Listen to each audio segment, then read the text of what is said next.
남해의 늦여름 햇살은 끈적거리는 해풍과 섞여 항구 전체를 후텁지근하게 달구고 있었고, 여객 터미널 앞은 휴가철 막바지의 인파로 인해 발 디딜 틈조차 없이 북적이고 있었다. 낡은 스피커에서 흘러나오는 안내 방송 소리와 상인들의 호객행위, 그리고 여행객들의 들뜬 목소리가 뒤섞여 거대한 소음의 파도를 만들어내고 있었지만, 그 혼란스러움조차 이곳에서는 일상적인 풍경의 일부일 뿐이었다. 사람들은 저마다의 목적지를 향해 바쁘게 움직이거나 그늘을 찾아 몸을 피하며 지루한 대기 시간을 견디고 있었는데, 그 평범하고 소란스러운 군중 속에 한 여자가 조용히 섞여 바다를 응시하고 있었다. 그녀는 챙이 넓은 밀짚 모자를 깊게 눌러쓰고 헐렁한 린넨 셔츠에 통이 넓은 바지를 입고 있어 겉으로 보기에는 영락없이 여행에 지친 평범한 중년 여성처럼 보였다.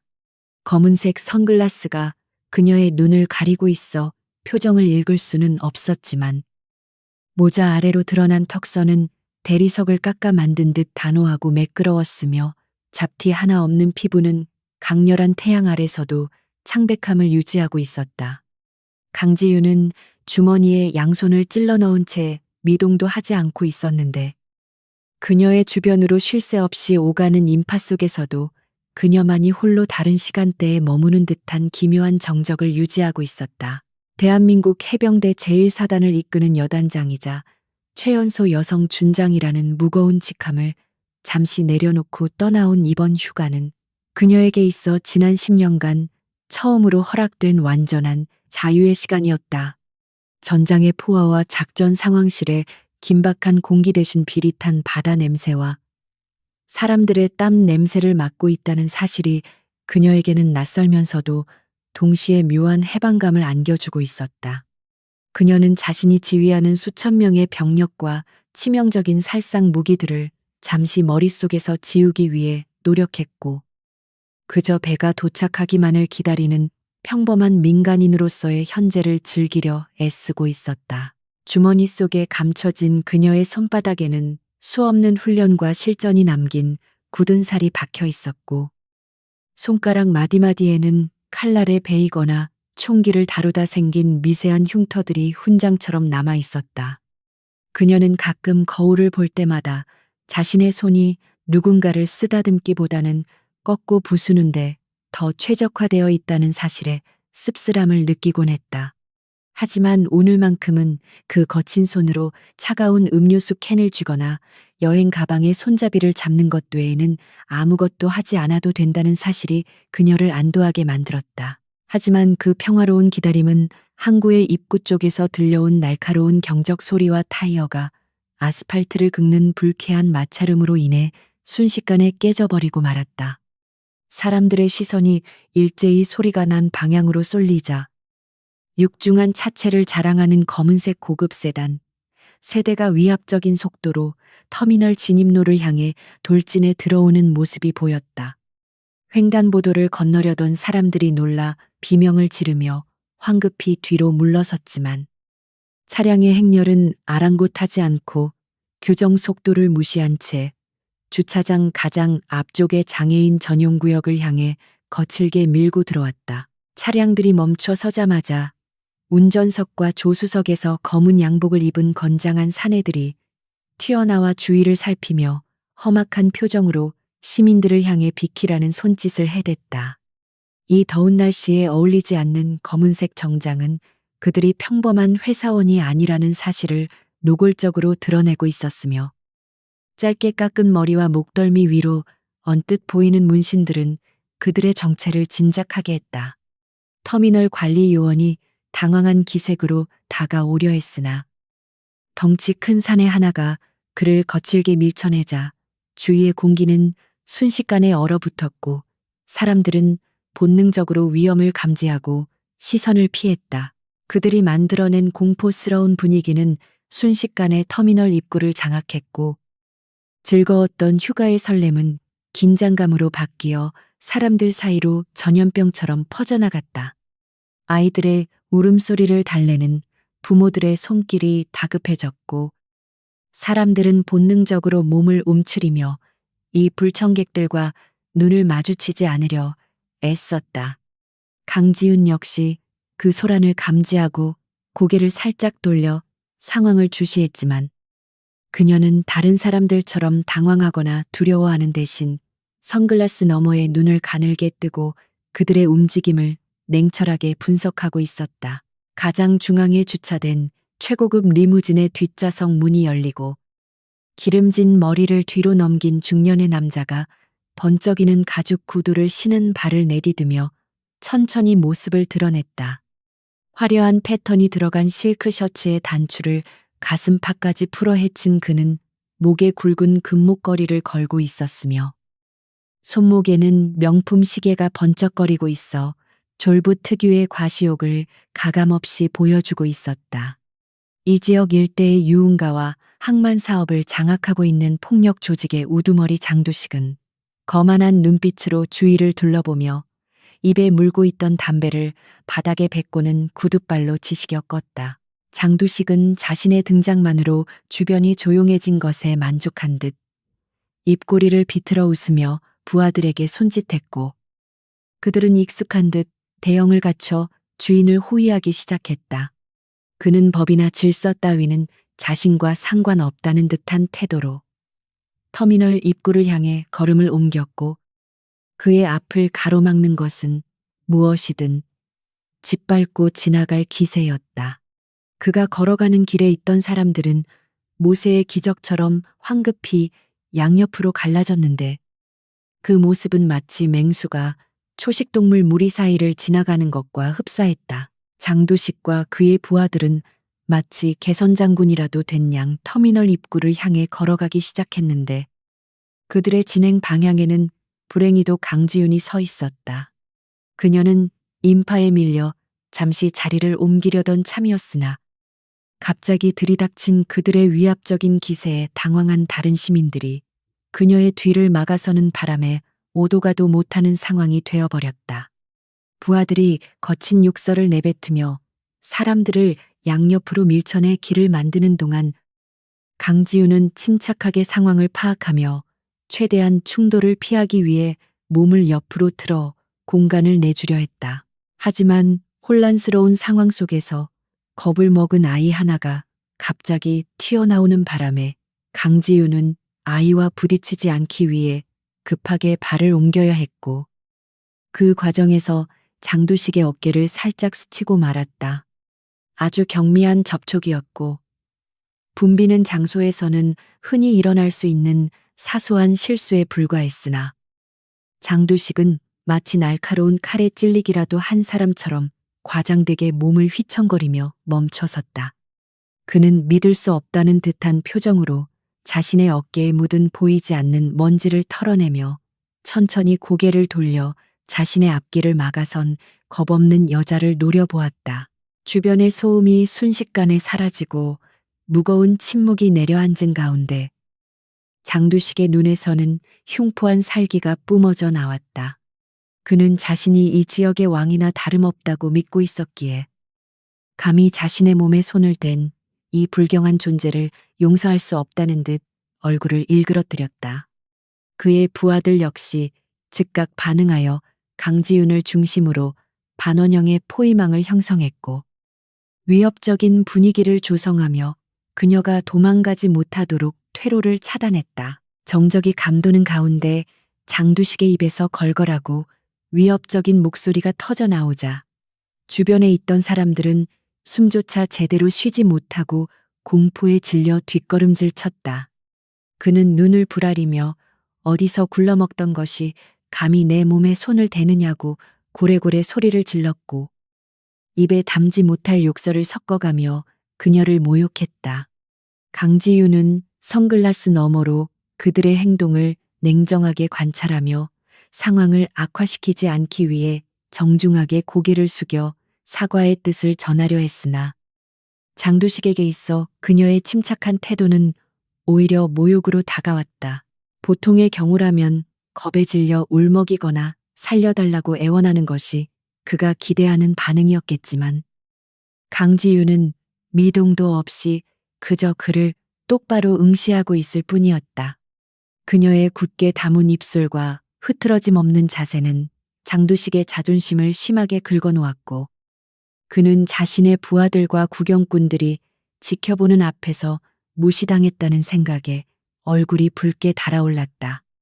알량한 권력욕과 폭력성에 취해 있던 그는 이 상황을 자신의 힘을 과시할 기회로 삼기로 작정했고, 성큼성큼 다가가 강지윤의 코앞에 얼굴을 들이밀며 위협적인 눈빛을 보냈다. 강지윤은 눈앞의 남자가 내뿜는 악취나는 숨결과 저열한 분노를 느끼며 머릿속으로 수십 가지의 제압 방법을 떠올리고 있었다. 상대의 목을 가격하여 기도를 확보하지 못하게 하거나 무릎 관절을 걷어차 기동력을 상실하게 만드는 시뮬레이션이 1초 만에 그녀의 뇌리를 스치고 지나갔다.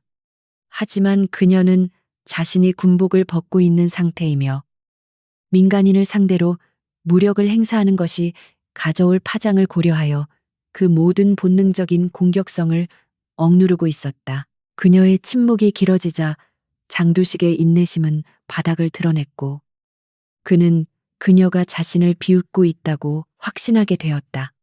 그는 분노를 참지 못하고 손을 치켜들었고, 주위 사람들이 비명을 지를 틈도 없이 그의 손바닥이 허공을 가르고 날아왔다. 강지윤은 그 궤적을 완벽하게 읽었지만 피하는 순간 상황이 더 큰 싸움으로 번질 것을 우려해 순간적으로 몸을 굳히며 충격을 받아내기로 결심했다. 그리고 다음 순간 누구도 예상하지 못했던 날카로운 파열음이 터미널 로비에 울려 퍼졌는데, 그것은 장두식의 거친 손바닥이 강지윤의 뺨을 강타하는 소리였다. 고개가 획 돌아갈 정도로 강력한 일격이었기에 그녀가 쓰고 있던 밀짚 모자가 바닥으로 떨어졌고, 검은색 선글라스마저 벗겨져 시멘트 바닥에 뒹굴었다.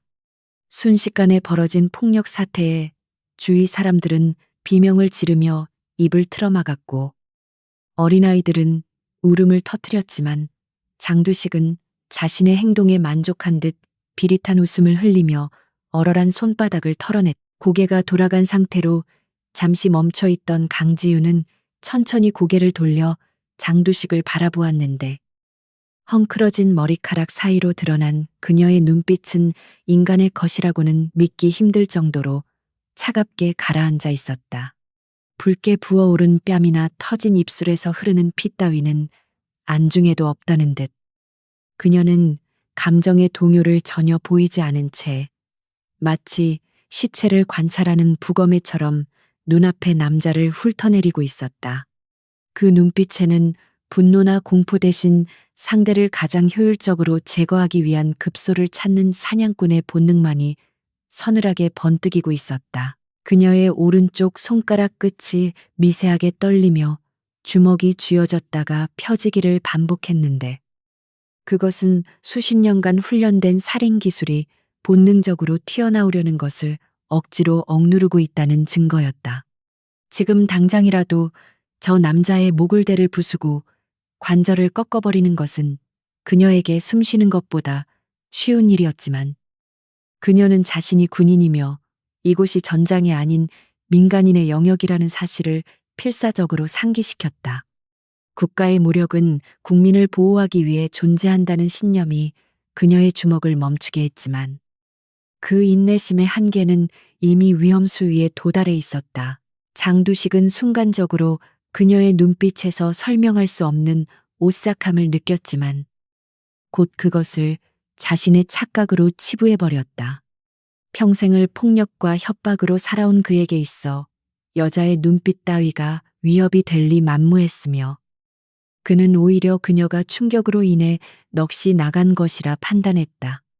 그는 킬킬거리며 그녀의 발치에 침을 뱉고는 다시는 내 눈에 띄지 말라는 경고를 남기고 몸을 돌렸다. 그의 부하들 역시 비웃음을 흘리며 주인의 뒤를 따랐고, 그들은 마치 아무 일도 없었다는 듯 유유히 VIP 전용 개찰구를 향해 걸어가 사라졌다.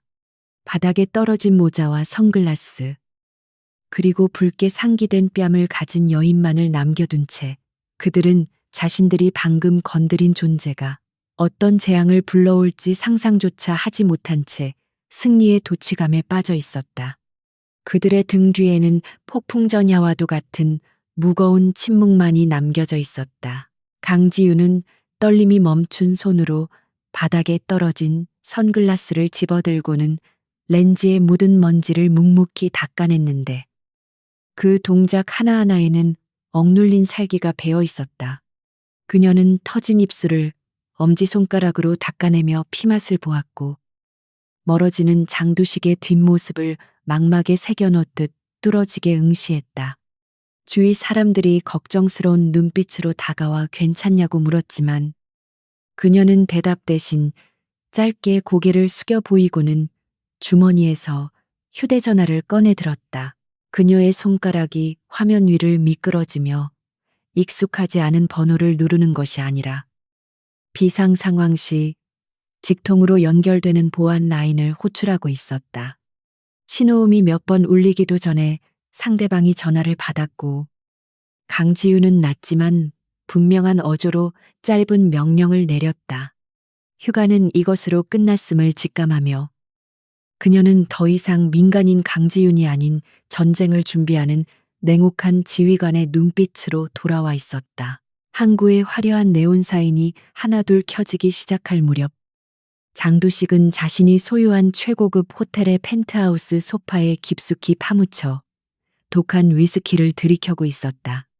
평소라면 이 시간쯤 부하들이 올리는 상납금을 확인하거나 유흥업소 여종업원들을 불러 질펀한 술자리를 가졌겠지만 오늘은 이상하게도 기분이 개운치 않아 모든 일정을 취소한 상태였다. 낮에 터미널에서 마주쳤던 그 이름 모를 여자의 눈빛이 머릿속에서 떠나지 않고 끈질기게 맴돌며 그의 신경을 긁어대고 있었기 때문이었다. 보통의 여자들이라면 겁에 질려 눈물을 흘리거나 시선을 피하기 급급했을 텐데 그녀는 마치 사냥감을 관찰하는 맹수처럼 흔들림 없는 눈으로 자신을 똑바로 응시하고 있었다. 그 기분 나쁜 침묵이 장두식의 자존심을 건드린 것은 물론이고 설명할 수 없는 불안감마저 안겨주고 있다는 사실이 그를 더욱 불쾌하게 만들었다. 그는 자신이 이 도시의 지배자이며 누구도 자신의 권위에 도전할 수 없다는 사실을 스스로에게 상기시키려는 듯 신경질적으로 얼음잔을 테이블에 내려놓았다. 그는 인터폰을 눌러 자신의 오른팔이자 조직의 행동대장인 오상철을 호출했고 몇 초 지나지 않아 육중한 문이 열리며 덩치 큰 사내가 고개를 숙이고 들어왔다. 장두식은 담배 연기를 길게 내뿜으며 낮에 봤던 그 여자의 행방을 찾았는지 물었고 오상철은 비열한 웃음을 지으며 이미 모든 파악이 끝났다고 보고했다. 오상철의 보고에 따르면 그녀는 항구 근처의 허름한 모텔에 투숙하고 있는 외지인으로 특별한 일행 없이 홀로 여행 중인 것으로 파악되었다. 놈들은 터미널 CCTV를 불법으로 열람하여 그녀의 동선을 추적했고 매표소 직원에게 뇌물을 찔러주어 그녀가 남긴 인적 사항의 일부를 손쉽게 확보한 상태였다. 장두식은 그녀가 대단한 배경을 가진 인물이 아니라 그저 혼자 여행을 온 만만한 여자라는 사실에 안도하면서도 한편으로는 감히 자신을 불쾌하게 만든 대가를 치르게 해야겠다는 가학적인 욕망에 사로잡혔다. 그는 오상철에게 손가락으로 목을 긋는 신용을 하며 조용히 처리하라는 은밀한 지시를 내렸고 뒤탈이 없도록 확실하게 입단속을 시키라고 덧붙였다. 한편 도시의 화려함과는 거리가 먼 낡은 모텔 방 안에서 강지윤은 깨진 거울 앞에 서서 자신의 얼굴을 무표정하게 바라보고 있었다. 뺨은 붉게 부어올라 있었고 입술 안쪽이 터져 비릿한 피맛이 계속해서 느껴졌지만 그녀는 고통스러운 기색 하나 없이 냉장고에서 꺼낸 얼음 주머니를 상처 부위에 갖다 댈 뿐이었다. 그녀가 평생을 전쟁터와 작전 지역에서 겪었던 뼈가 부러지고 살이 찢어지는 고통들에 비하면 이 정도의 타박상은 모기에 물린 것과 다를 바 없는 사소한 생채기에 불과했다. 하지만 그녀의 침묵은 고통을 참는 인내가 아니라 폭발 직전의 화라산이 끓어오르는 소리 없는 전조와도 같았다.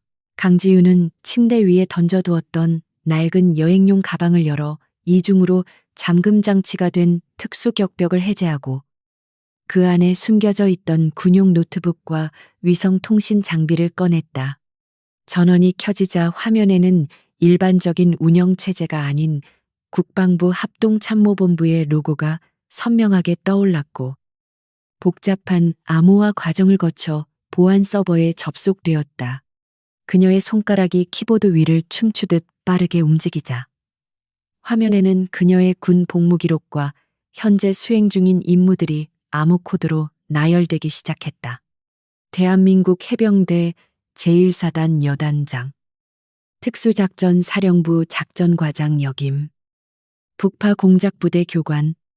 이 화려하고도 위험한 이력들은 그녀가 단순한 군인이 아니라 국가가 길러낸 인간 병기임을 증명하고 있었다. 그녀는 화면 한쪽에 띄워진 통신 프로그램을 통해 자신의 부관인 최 대령에게 비상 호출 신호를 보냈고 곧이어 굵직한 남자의 목소리가 스피커가 아닌 골전도 이어폰을 통해 흘러나왔다.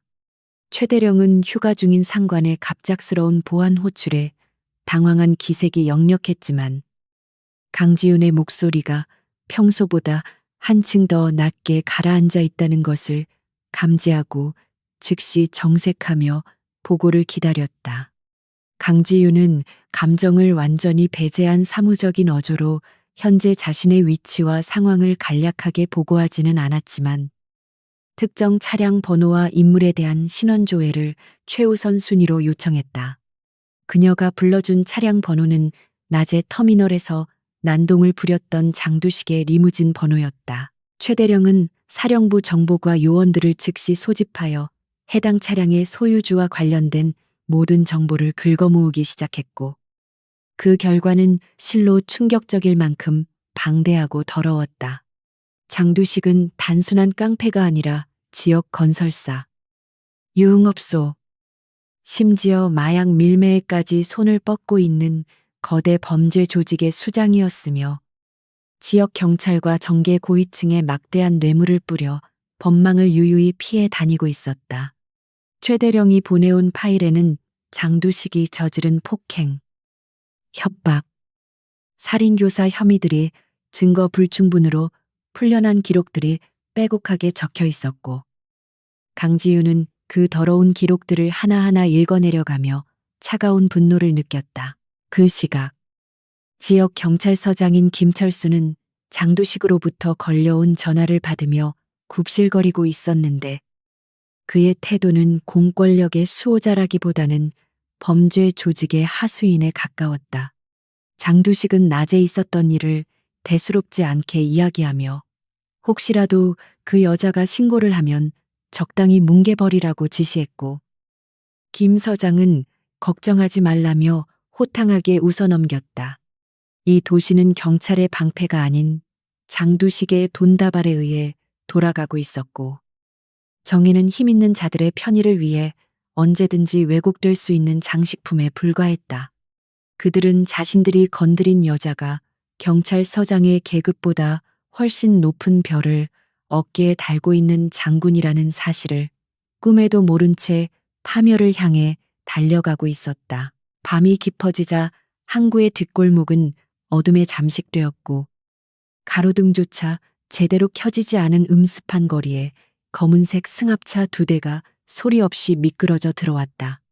오상철이 이끄는 행동대원들은 익숙한 솜씨로 모텔 주변의 CCTV 위치를 파악하고 사각지대에 차를 세운 뒤 쇠파이프와 야구 방망이 등 각종 흉기를 챙겨 차에서 내렸다.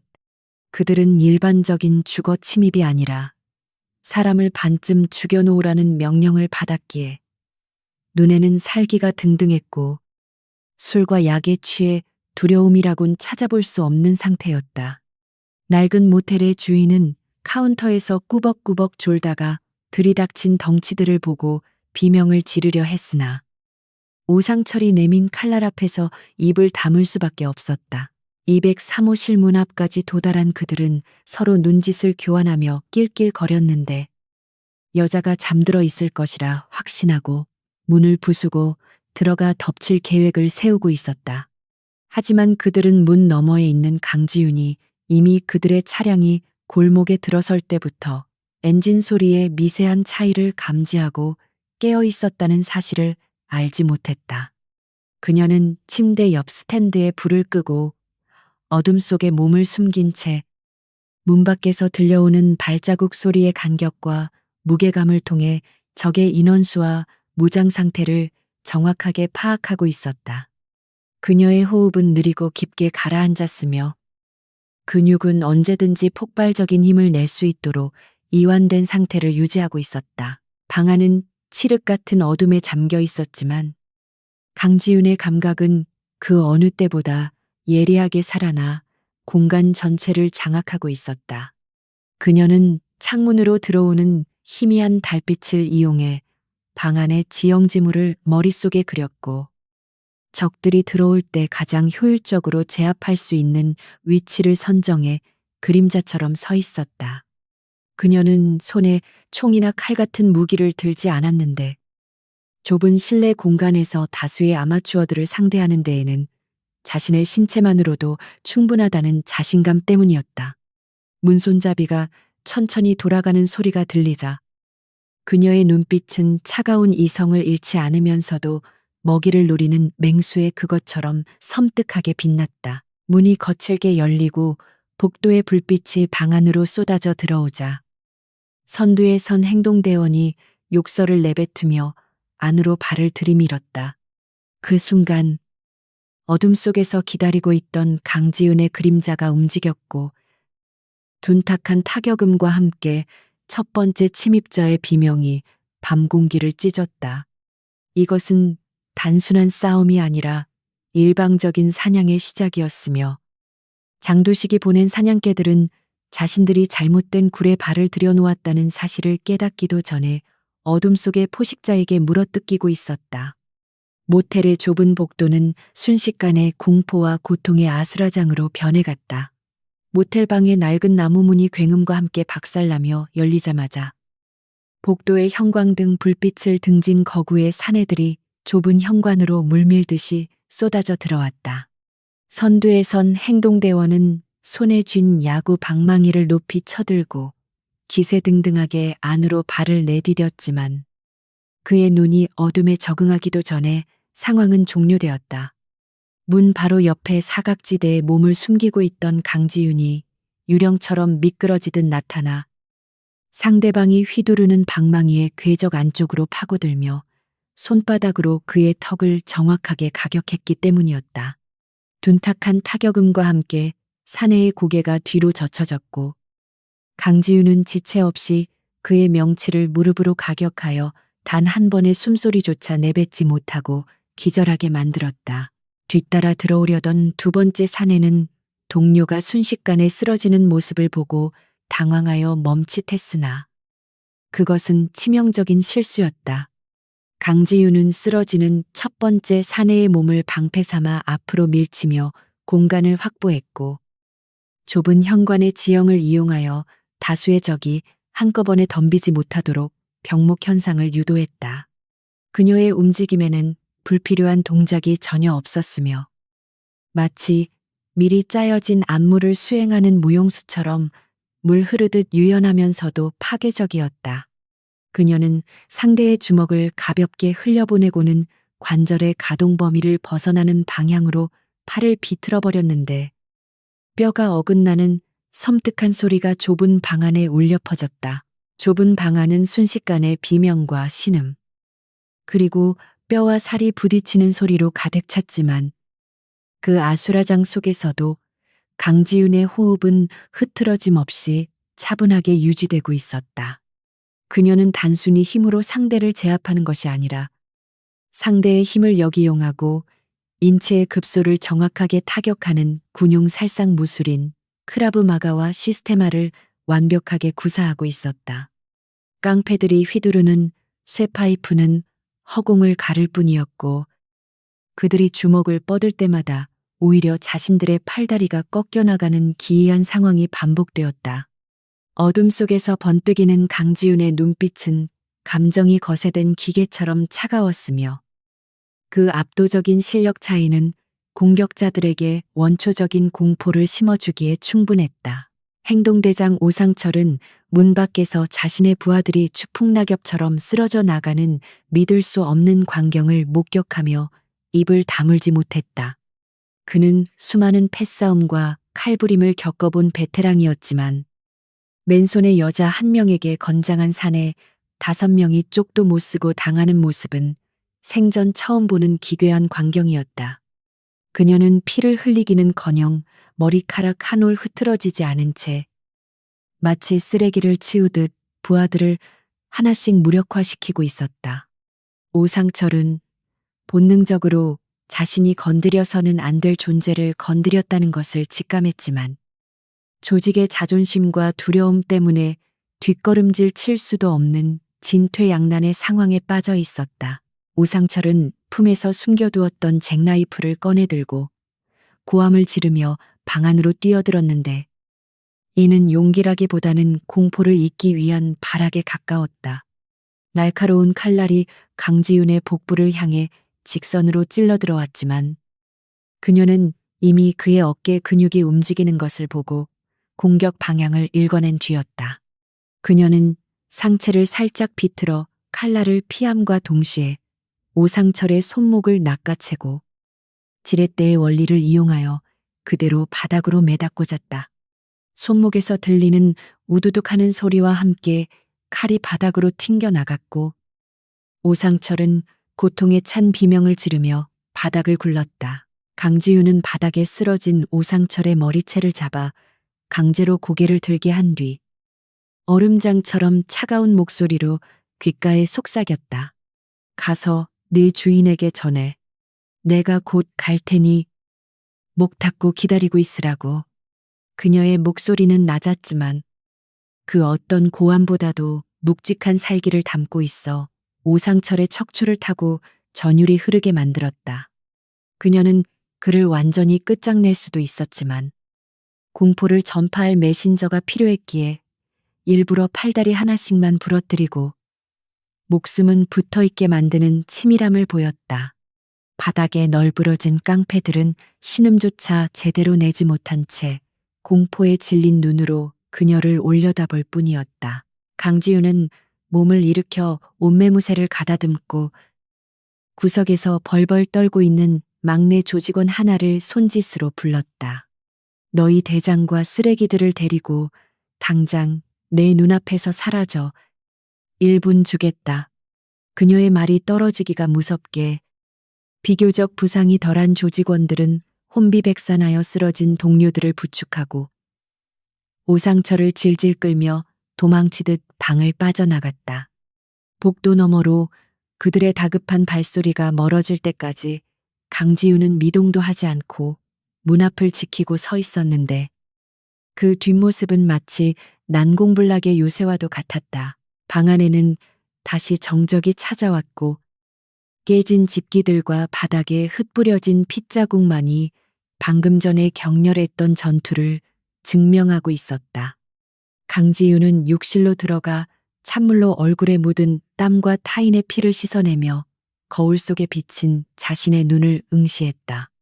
군복을 벗고 평범한 삶을 꿈꿨던 짧은 휴가는 이제 완전히 끝났고 그녀의 내면 깊은 곳에 잠들어 있던 전쟁의 신이 눈을 뜨고 있었다. 그녀는 수건으로 물기를 닦아내며 이것이 단순한 정당방위가 아니라 부패한 권력과 폭력에 대한 선전포고가 될 것임을 분명히 했다.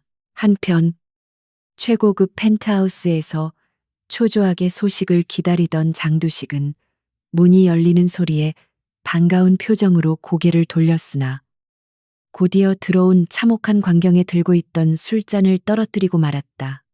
오상철과 부하들은 마치 전쟁터에서 패배하고 돌아온 패잔병들처럼 피투성이가 된 채 서로를 부축하며 들어오고 있었기 때문이었다. 오상철은 한쪽 팔이 기괴하게 꺾인 채 장두식의 앞에 무릎을 꿇었고 고통과 공포로 일그러진 얼굴로 눈물을 흘리며 용서를 빌었다.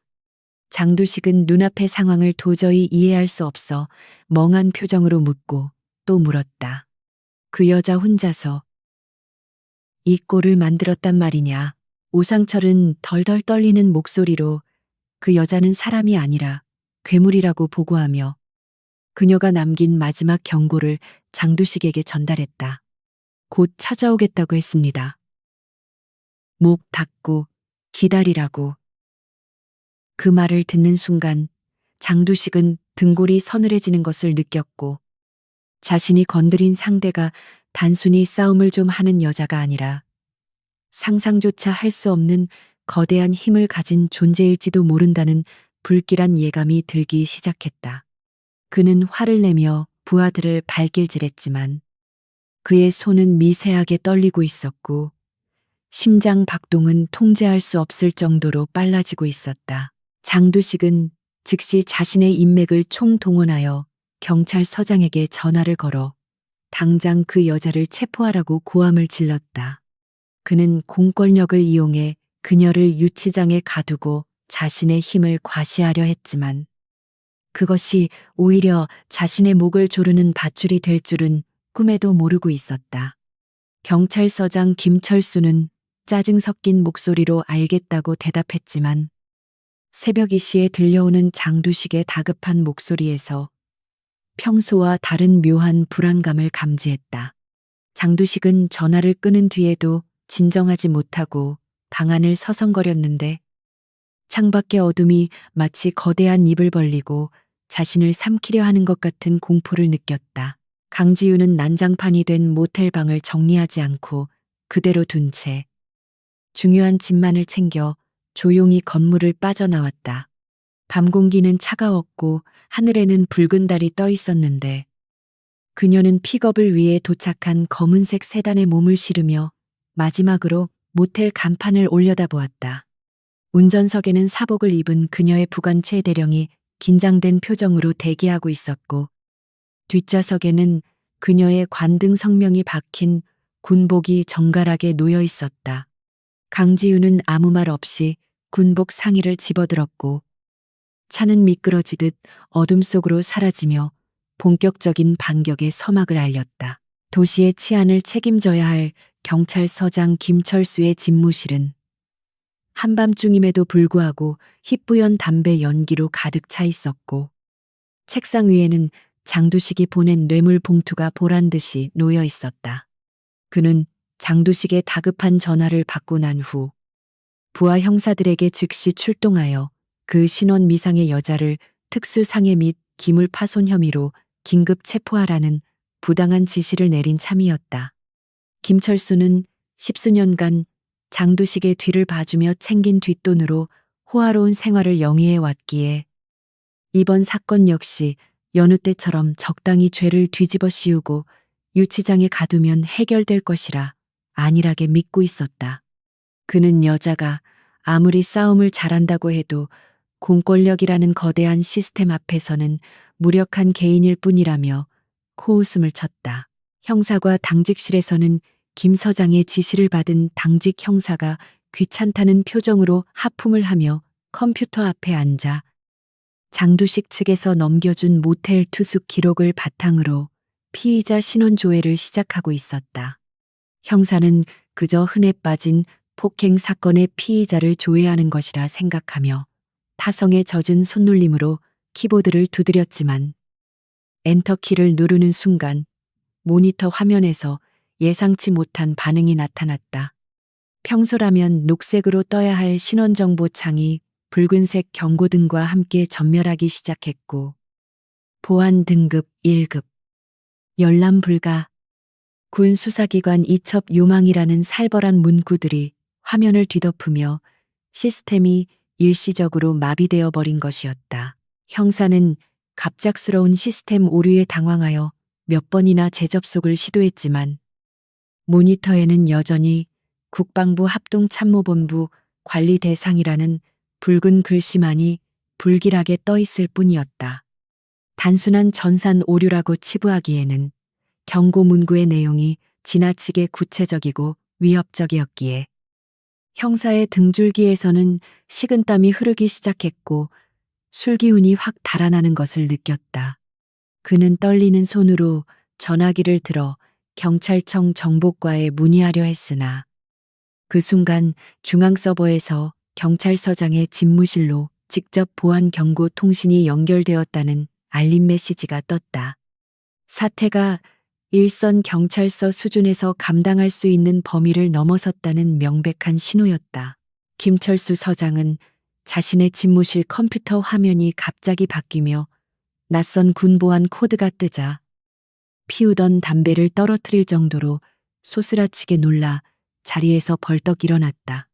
화면에 나타난 프로필 사진 속의 인물은 낮에 장두식이 설명했던 그 여자가 분명했으나 사진 아래 적힌 직함은 그를 경악하게 만들기에 충분했다.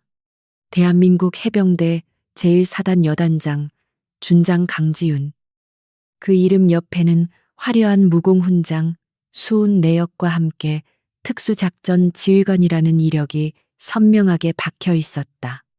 김철수는 자신의 눈을 의심하며 모니터를 뚫어지게 쳐다보았지만 현실은 바뀌지 않았고 그의 심장은 공포로 인해 터질 듯이 요동치기 시작했다.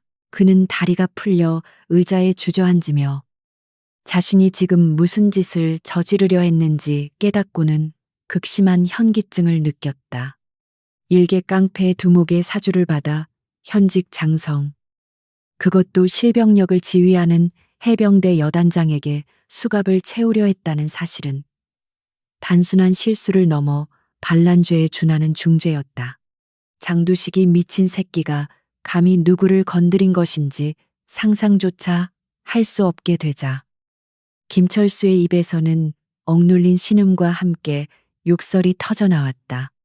이 사실이 상부에 보고되는 순간 자신의 목이 날아가는 것은 시간 문제였고 어쩌면 군사재판에 회부되어 인생 자체가 끝장날 수도 있는 절체절명의 위기 상황이었다.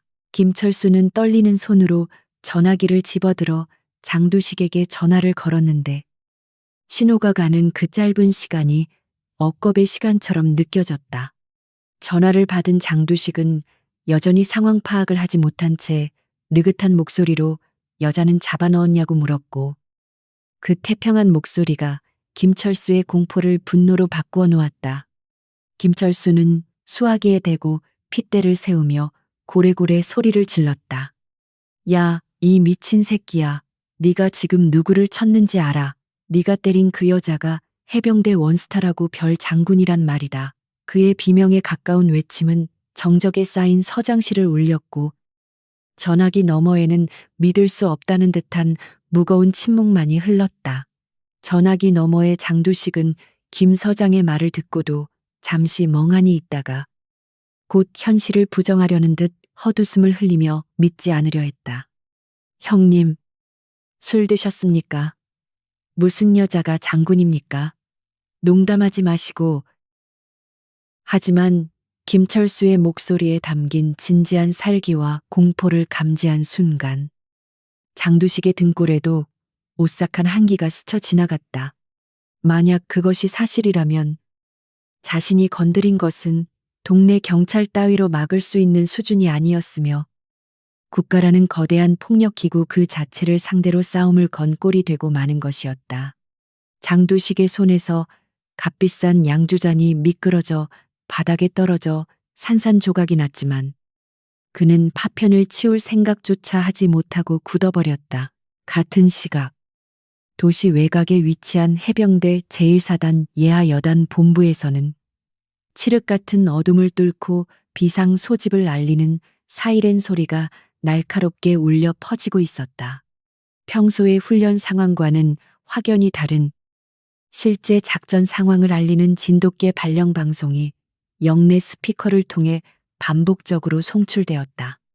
깊은 잠에 빠져 있던 병사들은 조건 반사적으로 침상에서 튀어 일어나 전투복을 착용했고 연병장에는 수십 대의 군용 트럭과 전술 차량들이 엔진 시동을 걸며 거친 숨을 토해내기 시작했다. 혼란스럽고 무질서했던 장두식의 패거리와는 달리 이곳의 움직임은 기계처럼 정교하고 한치의 오차가 없는 완벽한 질서 그 자체였다. 무기고의 육중한 철문이 개방되고 실탄이 지급되자 병사들의 눈빛은 순식간에 매섭게 변했고 지휘관들의 고함 소리가 긴박하게 오가며 출동 준비가 완료되어 갔다. 그들은 자신들의 최고 지휘관인 여단장이 민간 조폭에게 폭행당했다는 구체적인 사실은 아직 모르고 있었지만 대테러 진압 작전이라는 명목 하에 하달된 출동 명령에 따라 움직이고 있었다. 거대한 트럭의 행렬이 헤드라이트를 켜고 부대 정문을 빠져나가는 모습은 마치 잠자던 거대한 맹수가 깨어나 먹잇감을 향해 돌진하는 듯한 위압감을 풍겼다. 아스팔트를 짓누르는 타이어 소리와 엔진의 진동은 밤 공기를 찢으며 도시를 향해 진격하고 있었다. 그 행렬의 선두에 선 지휘 통제 차량 내부에서 강지우는 완벽하게 갖춰 입은 정복 차림으로 작전 지도를 내려다보고 있었다. 어깨 위에서 빛나는 별 계급장은 어두운 조명 아래서도 서늘한 권위를 뿜어내고 있었고 눌러쓴 베레모 아래의 눈빛은 낮에 모텔에서 보여주었던 것보다 훨씬 더 차갑고 단호했다. 그녀의 곁에 앉은 최대령이 긴장된 표정으로 작전 준비 완료를 보고하자 강지윤은 무전기를 집어들고 전부대에 짧고 명료한 명령을 하달했다. 목표 지점까지 신속하게 이동한다. 저항하는 모든 세력은 적군으로 간주한다. 이상. 그녀의 목소리는 무전망을 타고 수천 명의 병사들에게 전달되었고 그것은 장두식의 제국을 향한 사형 선고나 다름없었다. 새벽의 고요를 깨트리는 것은 천둥 소리도 지진의 진동도 아닌 육중한 군용 트럭들의 거친 엔진 소리였다. 도심을 가로지르는 주요 도로를 따라 수십 대의 전술 차량과 장갑차가 열을 맞춰 진입하자 아스팔트 바닥이 미세하게 떨리며 잠들어 있던 도시 전체를 공포로 흔들어 깨웠다. 헤드라이트의 불빛이 어둠을 가르고 지나갈 때마다 거리의 가로등은 희미한 촛불처럼 초라해 보였고 창문 밖을 내다본 시민들은 전쟁이 발발했다는 착각에 빠져 황급히 커튼을 닫고 숨을 죽였다. 이것은 단순한 치안 유지가 아니라 적의 심장부를 타격하기 위해 진격하는 맹렬한 군대의 행군이었으며 그 목표는 정확히 장두식의 조직이 점거하고 있는 유흥가 중심부의 고층 빌딩을 향하고 있었다. 장두식의 본거지인 미라클 타워 주변은 순식간에 완전 무장한 해병대원들에 의해 2중 3중으로 포위되었다. 군용 트럭에서 쏟아져 내린 병사들은 일사불란하게 움직여 주요 길목마다 바리케이드를 설치했고 건물 출입구를 향해 K 소총을 겨눈 채 사주 경계를 시작했다. 평소라면 취객들의 고성방가와 네온사인의 화려함으로 가득 찼을 거리는 살벌한 침묵 속에 잠겼고 오직 무전기에서 들려오는 짧고 건조한 교신음만이 공기를 메웠다. 건물 입구를 지키고 있던 조직원들은 탱크처럼 밀고 들어오는 군용 차량과 수백 명의 병력을 보고 넋이 나가 손에 들고 있던 담배를 떨어뜨린 채 멍하니 서 있을 뿐이었다. 자신들이 상대해왔던 경찰 기동대와는 차원이 다른 압도적인 무력 앞에서 조폭들은 본능적으로 생명의 위협을 느끼고 다리가 후들거리는 것을 멈출 수 없었다. 경찰차 사이렌 소리에는 익숙하게 욕설을 퍼붓던 그들이었지만 얼굴에 위장 크림을 바르고 살기 어린 눈빛으로 자신들을 조준하고 있는 군인들 앞에서는 감히 손가락 하나 까딱할 엄두조차 내지 못했다. 누군가 뒷주머니에 손을 가져가려 하자마자 10여 개의 레이저 조준점이 그의 가슴팍에 붉은 점을 찍었고 그는 비명을 지르며 바닥에 납작 엎드려 살려달라고 애원했다. 이것은 협상이 가능한 범죄와의 전쟁이 아니라 적을 섬멸하기 위한 군사작전의 현장이었다. 뒤늦게 현장에 도착한 경찰서장 김철수는 눈앞에 펼쳐진 믿을 수 없는 광경에 입을 다물지 못하고 경악했다. 자신의 관할 구역이 군대에 의해 완전히 장악당한 상황에서 그는 어떻게든 사태를 수습해보려 순찰차에서 내려 포위망 쪽으로 달려갔다. 그는 품에서 경찰 신분증을 꺼내 흔들며 자신이 이곳의 서장이라고 소리쳤지만 경계를 서고 있던 젊은 하사는 눈 하나 깜짝하지 않고 소총 개머리판으로 그를 밀쳐냈다. 물러서십시오. 작전구역 내 민간인 및 비인가 인원의 출입을 엄격히 통제합니다. 서장의 권위 따위는 국가안보라는 명분 앞에서 휴지 조각보다 못한 취급을 받고 있었다. 김철수가 얼굴을 붉히며 길을 비키라고 고래고래 소리를 지르자 지휘 통제 차량에서 최대령이 내려와 차가운 표정으로 그에게 다가갔다. 최대령은 김철수의 항의를 듣는 둥 마는 둥 하며 품에서 합동참모본부 직인이 찍힌 작전 명령서를 꺼내 그의 코앞에 들이밀었다. 현재 이 지역은 대테러 작전구역으로 선포되었습니다. 경찰은 즉시 군의 통제에 따르고 외곽으로 물러나 시민들의 접근을 차단하시오. 협조하지 않을 시 작전 방해 혐의로 즉결 체포하겠습니다. 최대령의 단호한 어조와 체포라는 단어에 김철수는 말문이 막혀버렸고 식은땀을 흘리며 뒷걸음질 칠 수밖에 없었다. 한편 타워의 최상층 펜트하우스에서 이 모든 광경을 내려다보고 있던 장두식은 공포로 인해 숨조차 제대로 쉬지 못하고 있었다. 창문 너머로 보이는 수많은 군용 차량의 서치라이트가 건물을 대낮처럼 밝히고 있었고 개미떼처럼 건물을 포위한 병력들은 그가 가진 사설 경호원 몇십 명 따위로 막아낼 수 있는 수준이 아니었다. 그는 자신이 쌓아올린 돈과 권력의 탑이 얼마나 부질없는 모래성에 불과했는지를 뼈저리게 실감하고 있었다.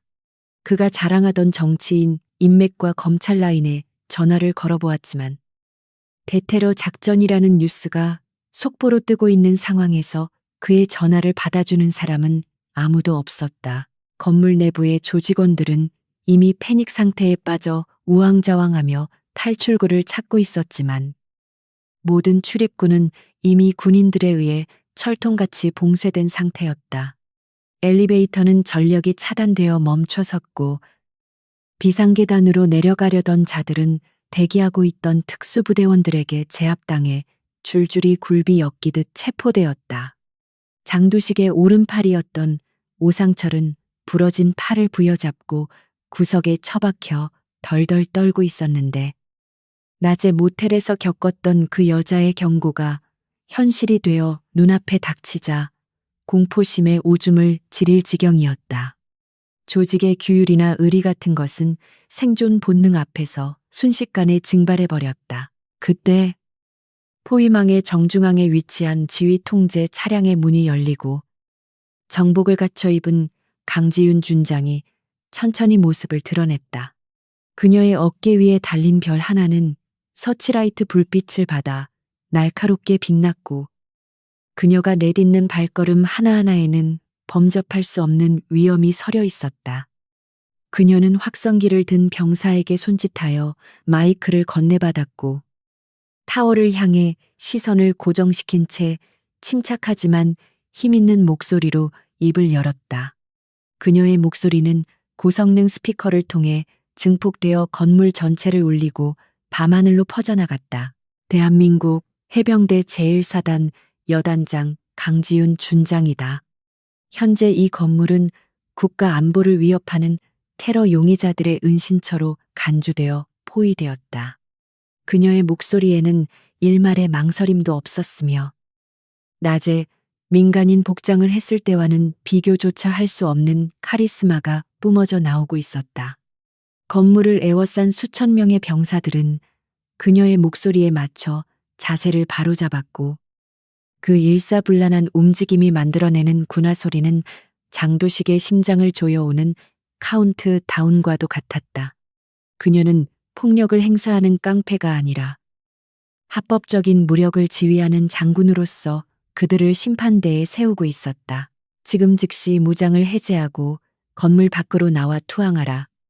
만약 저항하거나 도주를 시도할 경우 적군으로 간주하여 즉각 사살하겠다.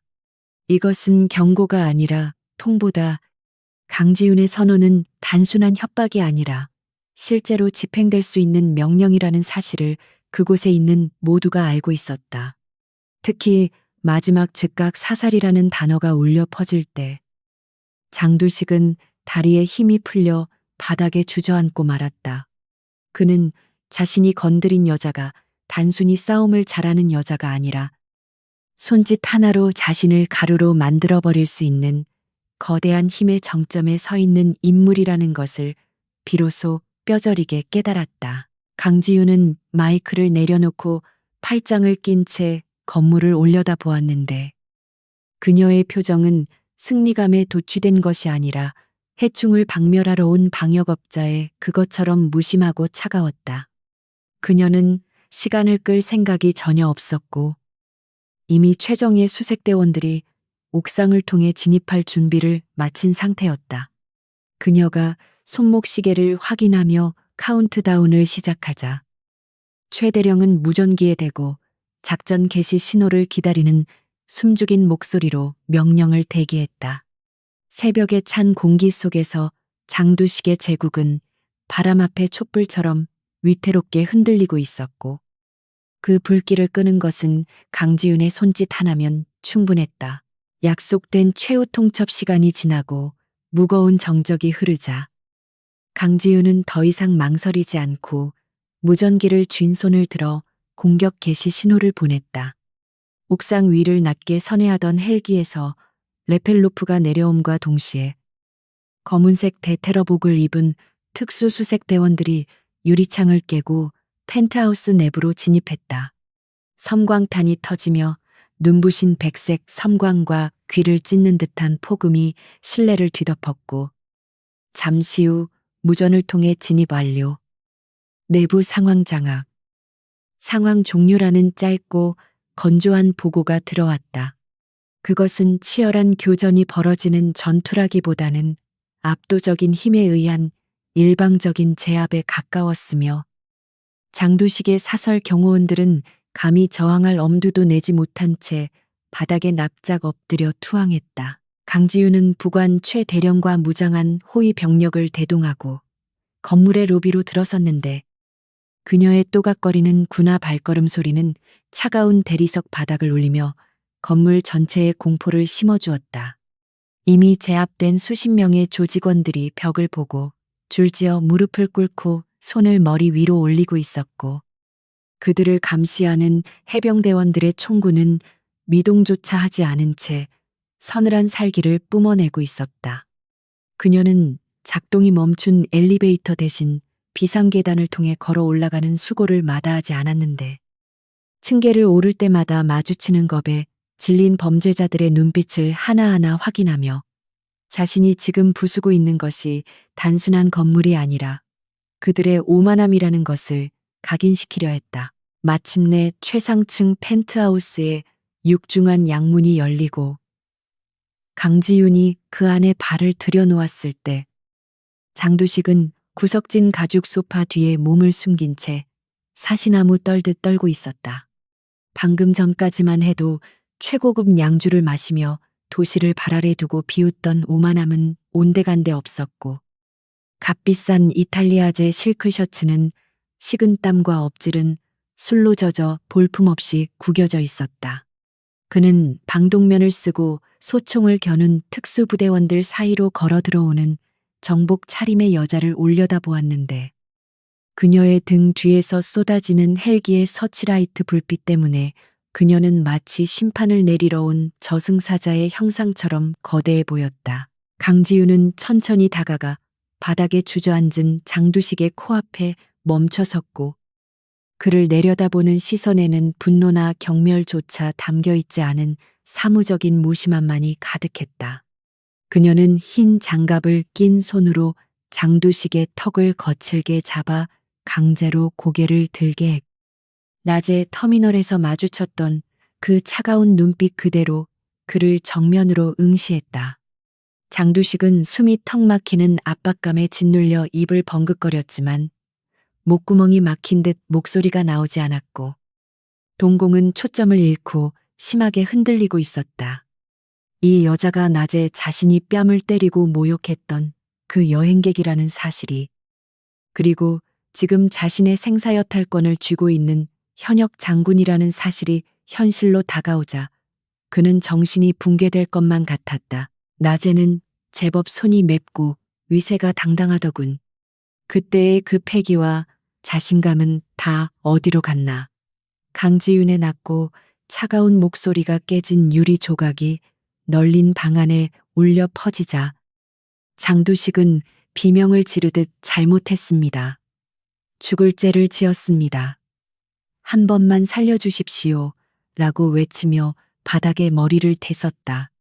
그는 자신의 전 재산을 국가에 헌납하겠다느니, 평생 당신의 종이 되어 살겠다느니 하는 비굴한 말들을 횡설수설 쏟아냈지만 강지윤의 표정은 미동도 하지 않았다. 그녀에게 있어 장두식의 더러운 돈이나 지역 유지로서의 권력은 아무런 가치도 없는 쓰레기에 불과했으며 그녀가 원한 것은 비굴한 사과가 아니라 정의의 실현과 무너진 질서의 회복이었다. 강지윤은 허리춤에서 권총을 꺼내 그를 위협하는 대신 자신의 어깨에 달린 은빛 별 계급장을 검지 손가락으로 가리키며 나지막하지만 힘있는 목소리로 입을 열었다.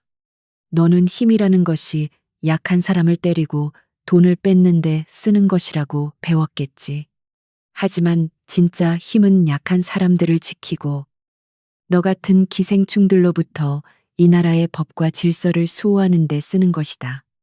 그녀의 말은 물리적인 총알보다 더 깊숙이 장두식의 가슴에 박혔고 그는 자신이 감히 범접할 수 없는 거대한 신념과 사명감 앞에 완전히 무너져 내렸다.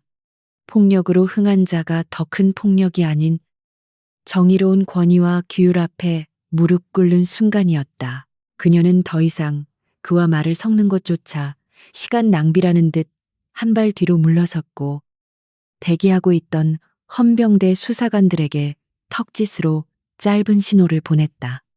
군사시설보호법 위반, 초병에 대한 특수 협박, 뇌물 공여 및 민간인에 대한 테러 혐의로 긴급 체포한다. 신병은 군 검찰단으로 즉시 이송하라. 헌병들이 거칠게 달려들어 장두식의 손목에 차가운 은팔찌를 채웠고 그는 짐승처럼 끌려나가면서도 공포에 질린 눈으로 강지윤에게서 시선을 떼지 못했다. 그가 믿었던 뒷배인 경찰서장 김철수 역시 로비에서 뇌물수수 및 직무유기 혐의로 군 수사관들에 의해 체포되어 호송차에 실리고 있는 중이었다. 장두식이 비명과 함께 끌려나가고 난 뒤 텅 빈 펜트하우스에는 무거운 정막만이 감돌았고 최대령은 조심스럽게 강지윤에게 다가와 작전 종료를 보고했다. 여단장님, 정말 이 정도로 끝내셔도 괜찮으시겠습니까? 놈이 저지른 짓과 모욕에 비하면 너무 신사적인 처사 같습니다. 최 대령은 분이 풀리지 않는다는 듯 물었지만 강지윤은 깨진 창가로 다가가 새벽이 밝아오는 도시의 전경을 바라보며 고개를 저었다. 그녀는 사적인 복수를 위해 신성한 병력을 움직인 것이 아니었으며 군인이 민간인과 똑같은 방식으로 감정적인 보복을 한다면 그것이야말로 군복의 명예를 더럽히는 일이라고 생각했다. 도시의 밤하늘을 대낮처럼 수놓았던 서치라이트가 하나둘 꺼지고 거리를 메웠던 육중한 군용 트럭들이 철수를 준비하자 숨죽였던 시민들은 그제야 안도의 한숨을 내쉬었다. 뉴스는 긴급 속보로 지역 최대 범죄 조직이 군 당국의 전격적인 대테러 작전에 의해 하룻밤 사이에 일망타진되었다는 소식을 전했고 부패한 경찰과 공무원들이 줄줄이 연행되는 장면이 화면을 장식했다. 사람들은 그제야 이 모든 일이 한 명의 여행객을 건드린 깡패 두목의 치명적인 실수에서 시작되었다는 소문을 은밀하게 수군거렸지만 그 여행객이 누구인지 정확히 아는 사람은 아무도 없었다. 강지윤은 그렇게 조용히 자신의 전설을 하나 더 추가하고 있었다. 강지윤은 난장판이 된 펜트하우스를 나서며 벗어두었던 정모를 다시 눌렀었고 흐트러짐 없는 완벽한 지휘관의 모습으로 돌아왔다. 엘리베이터가 아닌 계단으로 천천히 내려오며 그녀는 생각에 잠겼는데 이 소란스러운 휴가의 끝이 결국은 산더미 같은 서류 작업과 상부의 감찰 조사로 이어지겠지만 후회는 없었다. 적어도 이 도시의 선량한 사람들은 당분간 깡패들의 위협 없이 편안하게 잠들 수 있을 것이라는 사실 하나만으로도 충분했다. 건물을 나서는 그녀의 등 뒤로 붉은 아침해가 떠오르고 있었고 그녀는 대기하고 있던 지휘 차량에 올라타며 짧게 명령했다. 전 병력, 부대로 복귀한다. 폭풍이 휩쓸고 지나간 남해의 항구 도시는 그 어느 때보다 맑고 투명한 아침을 맞이하고 있었는데 밤새도록 울려 퍼지던 사이렌 소리와 헬기의 굉음이 사라진 자리는 기이할 정도로 고요한 평화가 채우고 있었다. 시민들은 조심스럽게 창문을 열고 거리로 나와 지난밤의 소란이 남긴 흔적들을 확인했는데 거리를 점거했던 깡패들이 모두 사라지고 그 자리에 질서 정연하게 주차된 경찰차와 군용 트럭들만이 남아있는 것을 보며 안도의 한숨을 내쉬었다. 그동안 지역 상권과 주민들을 괴롭혀왔던 거대한 암적인 존재가 하룻밤 사이에 뿌리째 뽑혀나갔다는 사실은 단순한 치안 회복을 넘어선 일종의 해방감으로 다가오며 도시 전체에 활기를 불어넣고 있었다. 국방부 합동수사단과 군 검찰은 강지윤 준장의 지시에 따라 장두식의 본거지였던 미라클 타워를 샅샅이 압수수색했고 그 과정에서 지역 정관계 인사들의 비리 장부가 담긴 비밀 금고를 찾아내는 성과를 올렸다. 그 안에는 수십 년간 이 도시를 병들게 했던 뇌물수수 내역과 불법 청탁의 증거들이 고스란히 담겨 있었는데 이는 단순한 폭력 조직 소탕을 넘어 부패한 권력 카르텔 전체를 붕괴시키는 결정적인 스모킹건이 되었다. 뉴스에서는 연일 속보로 관련자들의 체포 소식을 전했고 줄줄이 연행되는 고위공직자들과 경찰 간부들의 모습은 국민들에게 큰 충격과 동시에 통쾌한 카타르시스를 선사하고 있었다. 차가운 철창과 회색 벽으로 둘러싸인 군 교도소의 독방에 수감된 장두식은 더 이상 화려한 명품 정장을 입은 회장님이 아니라 헐렁한 수의를 걸친 초라한 미결수에 불과했다. 그는 밤마다 악몽에 시달리며 식은땀을 흘렸는데 꿈속에서 자신은 끊임없이 강지윤의 손바닥에 뺨을 맞고 바닥을 기어다니는 비참한 존재로 반복해서 나타났다. 변호사 접견조차 제한된 상태에서 그는 자신이 쌓아 올린 모든 것이 신기루처럼 사라졌음을 깨닫고 뒤늦은 후회의 눈물을 흘렸지만 그 눈물은 참회가 아닌 잃어버린 부귀영화에 대한 미련일 뿐이었다. 그는 평생을 법 위에 군림한다고 믿었으나 결국 자신이 건드린 것은 법보다 더 무서운 힘을 가진 국가의 칼날이었다는 사실을 뼈저리게 실감해야 했다. 사건이 마무리되고 부대로 복귀한 강지윤 준장은 영웅 대접을 받으며 환호를 기대하기보다는 지휘관으로서 자신의 독단적인 병력 운용에 대한 책임을 지기 위해 상급 부대의 감찰 조사를 자청했다. 그녀는 군의 사유화라는 비판을 피하기 위해 작전 보고서에 자신의 개인적인 피해 사실보다는 지역 내 테러 위협 감지 및 민관군 합동 방호 태세 확립이라는 명분을 철저히 강조하여 기술했다. 하지만 국방부 내에서는 그녀의 과감한 결단력이 결과적으로 군의 위상을 높이고 고질적인 지역 토착 비리를 해결했다는 점을 높이 평가하는 분위기가 지배적이었기에 징계보다는 표창이 논의되는 아이러니한 상황이 연출되고 있었다. 강지윤은 집무실 창가에 서서 연병장에서 훈련 중인 병사들의 힘찬 함성 소리를 들으며 자신이 지키고자 했던 것이 무엇이었는지 다시 한번 깊이 되새기고 있었다. 그녀가 장두식의 뺨을 때리지 않고 참았던 것은 힘이 없어서가 아니라 그 힘을 함부로 쓰지 않기 위한 인내였고, 병력을 동원해 그를 쓸어버린 것은 개인적인 복수가 아니라 정의가 살아있음을 증명하기 위한 공적인 의무였다. 그녀의 입가에 옅은 미소가 번졌는데 그것은 폭력적인 승리감이 아닌 자신의 신념을 지켜냈다는 안도감과 군인으로서의 자부심에서 우러나오는 평온한 미소였다. 그녀의 책상 위에는 여전히 뜯지 못한 휴가 신청서가 놓여 있었지만 그녀는 그것을 서랍 깊숙이 집어넣으며 다음을 기약했다. 부대 내 병사들 사이에서 강지우는 이제 단순한 여단장이 아니라 살아있는 전설이자 범접할 수 없는 신화적인 존재로 추앙받고 있었다. 휴게실이나 내무반에서는 그녀가 맨손으로 조폭 수십 명을 때려 눕혔다는 무용담이 살을 덧붙여 퍼져나갔고, 신병들은 그녀가 지나갈 때마다 존경과 경외심이 가득한 눈빛으로 가장 절도 있는 경례를 올렸다.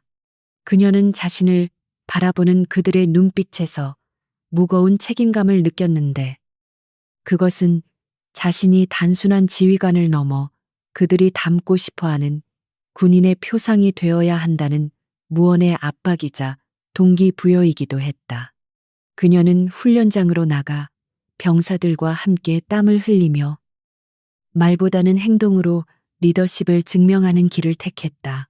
몇 주 후, 모든 조사가 마무리되고 사건이 일단락되자 강지우는 다시 한번 그 항구를 찾았는데, 이번에는 화려한 휴가 복장이 아닌 단정한 정복 차림으로 홀로 부두에 섰다. 항구는 예전의 활기를 되찾았고 상인들의 외침은 활기찼으며 어디선가 들려오는 백고동 소리는 평화로운 일상의 멜로디처럼 들려왔다. 터미널 입구에서 그녀에게 뺨을 맞았던 그 자리는 이제 아무 일도 없었다는 듯 깨끗하게 치워져 있었고, 사람들은 그곳을 지나다니며 바쁜 일상을 살아가고 있었다. 그녀는 그 평범한 풍경이 얼마나 소중하고 지키기 어려운 것인지를 누구보다 잘 알고 있었기에 그저 묵묵히 그 평화를 지켜보는 것만으로도 충분한 보상을 받은 기분이 들었다. 그때 한 노점상 할머니가 그녀를 알아보고 조심스럽게 다가와 주름진 손으로 귤 몇 개를 건네며 감사의 인사를 전했다. 장군님 덕분에 우리가 이제 발 뻗고 잡니다. 정말 고맙습니다. 할머니의 투박하지만 진심 어린 말 한마디는 그 어떤 훈장보다도 강지윤의 가슴을 뜨겁게 만들었고, 그녀는 딱딱한 경례 대신 할머니의 손을 두 손으로 꼭 잡으며 따뜻한 눈빛으로 화답했다. 그녀는 자신이 비밀 무기라고 불리는 이유가 단순히 적을 죽이는 능력이 뛰어나서가 아니라 이렇게 평범한 사람들의 삶을 지켜낼 수 있는 의지와 힘을 가지고 있기 때문임을 다시금 깨달았다. 군복이 주는 무게는 무겁지만 그 안에 담긴 사명감은 그녀를 지탱하는 가장 강력한 뼈대였다. 해질녘의 노을이 바다를 붉게 물들이기 시작하자 강지윤은 수평선 너머를 응시하며 자신의 과거와 현재, 그리고 미래를 하나로 연결하는 깊은 사색에 잠겼다. 젊은 시절 겪었던 수많은 전장의 참혹함과 동료들의 죽음, 그리고 자신을 단련시켰던 고통스러운 훈련의 시간들이 주마등처럼 스쳐 지나갔다. 그 모든 과정이 결국은 오늘날 이 항구의 평화를 지키기 위한 준비 과정이었음을 인정하게 되자 그녀의 마음속에 남아있던 일말의 고독감마저 파도에 씻겨나가듯 사라졌다. 그녀는 이제 더 이상 외로운 늑대가 아니라 수천 명의 부하들과 수천만 명의 국민을 등 뒤에 둔 든든한 방패이자 창이었다. 그녀는 주머니에서 선글라스를 꺼냈으며 옷매무새를 가다듬었고, 뒤따라온 관용차가 조용히 그녀의 곁에 멈춰서자 망설임 없이 뒷좌석에 올랐다. 차창 밖으로 스쳐 지나가는 평화로운 도시의 풍경을 바라보며 그녀는 언제든 다시 폭풍이 몰아치면 가장 먼저 그 폭풍 속으로 뛰어들 준비가 되어 있음을 스스로에게 다짐했다. 세상에는 여전히 빛이 닿지 않는 어둠이 존재하고 그 어둠을 걷어내기 위해서는 누군가의 희생과 용기가 필요하다는 사실을 그녀는 잊지 않았다. 차는 어둠이 내려앉는 해안 도로를 달려 부대로 향했고 붉은 미등만이 긴 여운을 남기며 멀어져 갔다. 그녀의 이야기는 군사 기밀이라는 벽에 가려져 공식적인 역사에는 기록되지 않을지도 모르지만 이 도시의 사람들과 그녀의 부하들 기억 속에는 영원히 지워지지 않는 전설로 남을 것이었다. 일성 장군이라는 계급보다 더 빛나는 것은 그녀가 보여준 참된 군인 정신과 정의에 대한 타협 없는 태도였다. 깡패가 쏘아올린 작은 공이 거대한 정의의 해일이 되어 돌아온 이 사건은 힘 있는 자들이 가져야 할 진짜 품격이 무엇인지를 세상에 똑똑히 보여준 교훈적인 사례가 되었다. 그리고 강지윤은 그 교훈의 중심에서 묵묵히 자신의 자리를 지키며 오늘도 내일도 변함없이 대한민국을 수호하는 가장 날카롭고 또 따뜻한 칼날로 살아갈 것이다.